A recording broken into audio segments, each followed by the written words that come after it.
Although when we started hugging, kissing, laughing, but close to the end, boy, you really had me spazzing, acting like a hood joint, really had me snapping. It was so good, me, how did this happen? Thought I found the one in you, so I became your wifey boo, doing things that wifey do. Now I wonder who's wifey you. Did you love me the way that I used to?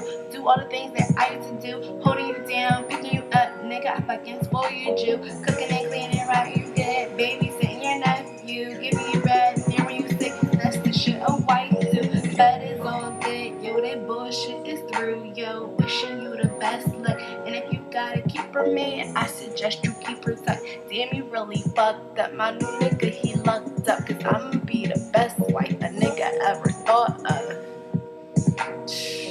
Real shit, man. Damn.